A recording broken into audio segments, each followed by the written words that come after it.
Mindset consultancy ഇന്റർനാഷണലിൽ നിന്ന് സ്നേഹപൂർവ്വം doctor Paul. നമുക്കറിയാം, ഈ ഒരു കാലഘട്ടത്തിൽ ഏറ്റവും അധികം ചർച്ച ചെയ്യപ്പെടേണ്ട ഒരു വിഷയമാണ് ചേഞ്ച്, അല്ലെങ്കിൽ മാറ്റം.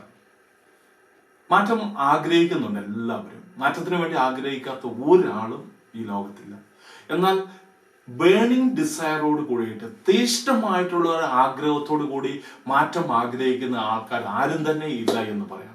ഇതേ പറ്റിയിട്ടുള്ള റിസർച്ച് അല്ലെങ്കിൽ ഗവേഷണം പറയുന്നത് ദി വെറ്റ് ബേബി, അതായത് നനഞ്ഞു കിടക്കുന്ന ബേബി മാത്രമേ സത്യത്തിൽ ഒരു മാറ്റം ആഗ്രഹിക്കുന്നു എന്നാണ് പറയുക.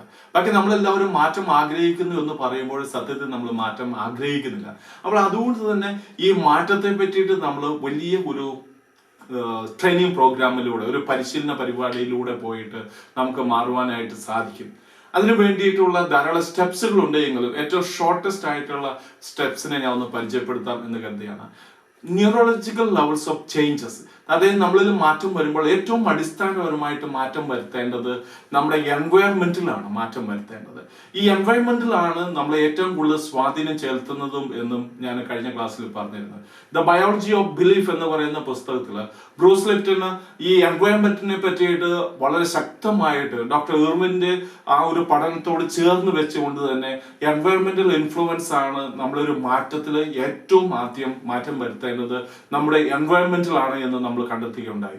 ആ പഠനത്തിലേക്ക് വീണ്ടും നമ്മൾ കടന്നു പോകുമ്പോൾ കണ്ടെത്താനായിട്ട് സാധിക്കുന്നത് നമ്മുടെ എല്ലാം ജീവിതത്തെ ഏറ്റവും അധികം വളരെ നിർണായകമായിട്ട് സ്വാധീനിക്കുന്നത് നമ്മുടെ എൻവയോൺമെന്റ് ആണ്, ജീവിത സാഹചര്യങ്ങൾ. അപ്പൊ മാറ്റം ആഗ്രഹിക്കുന്ന ആൾക്കാർ ഒന്നാമതായിട്ട് ചിന്തിക്കേണ്ടത്, ഏറ്റവും ആദ്യമേ ചിന്തിക്കേണ്ടത് നിങ്ങളുടെ എൻവയോൺമെന്റ് എന്താണ്. അതിൽ മാറ്റാവുന്ന എൻവയോൺമെന്റിനെ മാറ്റാനായിട്ട് നിങ്ങൾ പൂർണ്ണമായിട്ടും വില്ലിംഗ് ആണ്. അങ്ങനെ വില്ലിംഗ് ആണ് എങ്കിൽ, ബേണിംഗ് ഡിസയർ ഉണ്ട് എങ്കിൽ മാത്രമേ ആ മാറ്റത്തിലേക്ക് നിങ്ങൾക്ക് കടന്നു പോകാനായിട്ട് സാധിക്കുകയുള്ളൂ. ആ എൻവയറമെന്റിൽ നിങ്ങൾക്ക് മാറ്റം വരുത്തി കഴിഞ്ഞാൽ സ്വാഭാവികമായിട്ട് നിങ്ങളുടെ ബിഹേവിയർ ലെവലിൽ ഒത്തിരിയധികം മാറ്റങ്ങൾ വരും. അത് ഡിഫോൾട്ട് സിസ്റ്റത്തിലൂടെ തന്നെ അങ്ങനെയാണ് സംഭവിക്കുക. ഇപ്പൊ നമുക്കറിയാം, സാധാരണ ഒരു വ്യക്തിയെ സംബന്ധിച്ച് അവന്റെ ജീവിത സാഹചര്യങ്ങളിൽ അനുസരിച്ചാണ് അവൻ പെരുമാറുന്നതും ഇടപെടുന്നതും എല്ലാം. മറിച്ച് നിങ്ങളൊരു മാറ്റം നിങ്ങൾ ആഗ്രഹിക്കുന്നുണ്ടേ എങ്കിൽ നിങ്ങൾ ഏറ്റവും ആദ്യം ചെയ്യേണ്ടത് എൻവയൺമെന്റ് ചേഞ്ച് ചെയ്തിട്ട് ഈ നിങ്ങൾ ആഗ്രഹിക്കുന്ന എൻവയൺമെന്റ്, അല്ലെങ്കിൽ നിങ്ങൾ മാറ്റം ആഗ്രഹിക്കുന്നുണ്ടെങ്കിൽ നിങ്ങൾ ആഗ്രഹിക്കുന്ന മാറ്റം ഓൾറെഡി എത്തിയിരിക്കുന്ന ആൾക്കാരുണ്ട്, വേറെ ലെവൽ ഓഫ് ആൾക്കാർ അവിടെ എത്തിയിട്ടുണ്ട്. അപ്പം ആ ആൾക്കാരുടെ അടുത്തേക്ക് നിങ്ങൾ പോവുക. അങ്ങനെ ആ ആൾക്കാരുടെ അടുത്തേക്ക് നിങ്ങൾ പോയി അവരുടെ കൂട്ടത്തിൽ നിങ്ങൾ പെരുമാറുവാനായിട്ട് തുടങ്ങുമ്പോൾ, അവരുമായിട്ട് നിങ്ങൾ ഇടപെടാനായിട്ട് തുടങ്ങുമ്പോൾ നിങ്ങളുടെ ബിഹേവിയറൽ ലെവൽസിൽ ധാരാളം മാറ്റങ്ങൾ കണ്ടെത്താനായിട്ട് സാധിക്കും. നിങ്ങളുടെ ബിഹേവിയറിൽ ഒത്തിരിയധികം ചേഞ്ചസ് വരും. കാരണം നിങ്ങൾ ഇതിനു മുമ്പുണ്ടായിരുന്ന എൻവയൺമെന്റിൽ പെരുമാറിയത് പോലെ ഈ പ്രാവശ്യം നിങ്ങൾക്ക് ഈ ബിഹേവിയർ ലെവൽ, അതായത് എൻവയൺമെന്റിൽ മാറ്റം വന്ന് അടുത്ത ലെവലിലേക്ക്, അടുത്ത എൻവയൺമെന്റിലേക്ക് നിങ്ങൾ പോയി കഴിഞ്ഞാൽ ആദ്യം ഉണ്ടായിരുന്ന അതേ എൻവയൺമെന്റിൽ നിങ്ങൾക്ക് പിന്നീടുള്ള എൻവയൺമെന്റിൽ പ്രവർത്തിക്കാൻ പറ്റില്ല. അങ്ങനെ വരുമ്പോൾ സ്വാഭാവികമായിട്ട് നിങ്ങളിൽ ബിഹേവിയർ ചേഞ്ചസ് വരും. ആ ബിഹേവിയർ ചേഞ്ചസ് വരണമെങ്കിൽ ഏറ്റവും അടിസ്ഥാനം നമ്മളിൽ വരേണ്ട ആ എൻവയൺമെന്റൽ ചേഞ്ചസ് തന്നെയാണ്. അപ്പൊ അവിടെ നിന്ന് ബിഹേവിയറിൽ മാറ്റം വരുമ്പോൾ നിങ്ങളുടെ തന്നെ ആ പെരുമാറ്റത്തിലും ശൈലിയിലും ബിഹേവിയറിലും ഒക്കെ മാറ്റം വരുമ്പോൾ സ്വാഭാവികമായിട്ട് നിങ്ങളുടെ കേപ്പബിലിറ്റീസ്, നിങ്ങളുടെ കഴിവിൽ മാറ്റം വരും. നിങ്ങളുടെ കഴിവിൽ നിങ്ങൾക്ക് മാറ്റം വരിക എന്ന് പറയുന്നതിന്റെ അർത്ഥം ഇതാണ്. നിങ്ങളുടെ ബിഹേവിയറിൽ മാറ്റം വരുമ്പോൾ സ്വാഭാവികമായിട്ടും നിങ്ങളുടെ കഴിവുകളിൽ ഒത്തിരിയധികം മാറ്റം വരും. ആ മാറ്റത്തെ നമുക്ക് ഉൾക്കൊള്ളുവാനായിട്ട് സാധിക്കും. ആ കഴിവിൽ വരുന്ന നിങ്ങളുടെ കഴിവുകൾ കൂടുതലായിട്ട്, നിങ്ങളിലേക്ക് സ്കില്ല് കൂടുതലായിട്ട് നൽകപ്പെടും.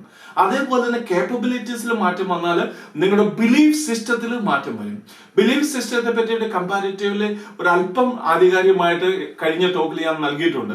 അപ്പോൾ അവിടെ നിങ്ങൾ ചിന്തിക്കേണ്ടത്, ഇത്രയും ശക്തമായ രീതിയിൽ നിങ്ങൾ പ്രവർത്തിക്കാനായിട്ട് തുടങ്ങുമ്പോൾ, നിങ്ങളുടെ പെരുമാറ്റത്തിലും കഴിവിലും മാറ്റം വരുമ്പോൾ, നിങ്ങളുടെ വിശ്വാസത്തിൽ നിങ്ങൾക്ക് മാറ്റം വരും.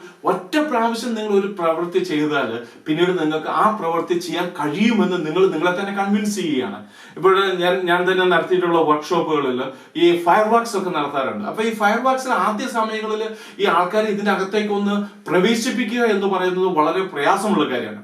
12 ഫീറ്റ്, അതായത് 12 അടി നീളമുള്ള, വിസ്താരം ഒരു 3-4 അടി മതി, 12 അടി നീളമുള്ള ഒരു ഈ പിറ്റിലൂടെ, അതായത് തീക്കകത്തുകൂടെ, കനലിലൂടെ ഒരാൾ നടന്നു കഴിഞ്ഞാൽ ആളുടെ ജീവിതത്തിൽ ബിലീഫ് സിസ്റ്റത്തിൽ വലിയ മാറ്റം വന്നിട്ടുള്ളതായിട്ട് ഞാൻ കണ്ടിട്ടുണ്ട്. അപ്പൊ അതുകൊണ്ട് തന്നെ നമ്മുടെ ബിലീഫ് സിസ്റ്റത്തിലാണ് വലിയ മാറ്റം ഉണ്ടാകുന്നത്. പക്ഷെ അവിടെ അടിസ്ഥാനം കിടക്കുന്നത് എൻവയറമെന്റിൽ മാറ്റം വരുമ്പോൾ, ബിഹേവിയറിൽ മാറ്റം വരുന്നു, കേപ്പബിലിറ്റീസിൽ മാറ്റം വരുന്നു. അങ്ങനെയാണ് ബിലീഫ് സിസ്റ്റത്തിൽ മാറ്റം വരിക.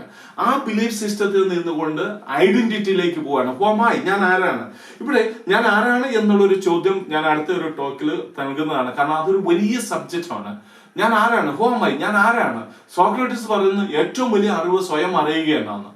നോ ദൈസെൽഫ്, സ്വയം അറിയുക എന്നതാണ്. എന്നാൽ ഇവിടെ ഞാൻ ആരാണ് എന്നുള്ള ഒരു ചോദ്യത്തിലേക്ക് നമ്മൾ ചിന്തിക്കേണ്ടതുണ്ട്. അത് വരും സമയങ്ങളിൽ നമ്മൾ കാണുന്നതാണ്.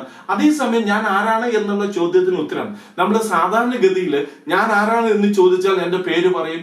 അതല്ലെങ്കിൽ രണ്ടാമത് പറയുന്നത് ഞാൻ ആരാണെന്നുള്ളത് എനിക്കുള്ള ബിലോങ്ങിങ്സ് വെച്ച്, എൻ്റെ ജീവിത സാഹചര്യങ്ങളൊക്കെ വെച്ച് പറയും.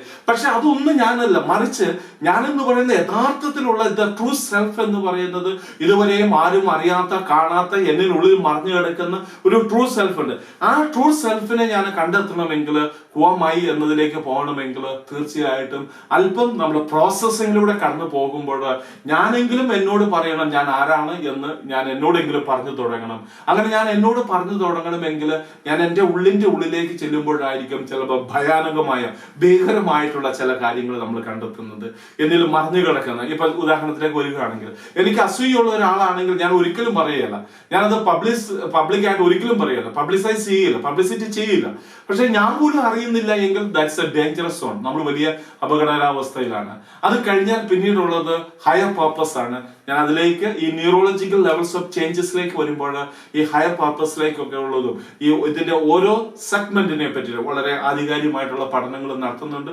അപ്പോൾ ആ ട്രെയിനിങ്ങിലേക്കും തീർച്ചയായിട്ടും നിങ്ങൾക്ക് വരാവുന്നതാണ്. കൂടുതലായിട്ട് നിങ്ങൾക്ക് താല്പര്യമുണ്ടെങ്കിൽ താഴെ കാണുന്ന വിലാസത്തിലൊക്കെ കോൺടാക്ട് ചെയ്ത് കഴിഞ്ഞാൽ തീർച്ചയായിട്ടും ഇതേപറ്റി the neurological levels of changes എന്ന് പറഞ്ഞ വർക്ക്ഷോപ്പിൽ നിങ്ങൾക്ക് പങ്കെടുക്കാവുന്നതാണ്. എന്നെ ശ്രമിച്ച നിങ്ങൾക്ക് ഒരിക്കൽ കൂടി നന്ദി പറഞ്ഞുകൊണ്ട് താങ്ക് യു സോ മച്ച്.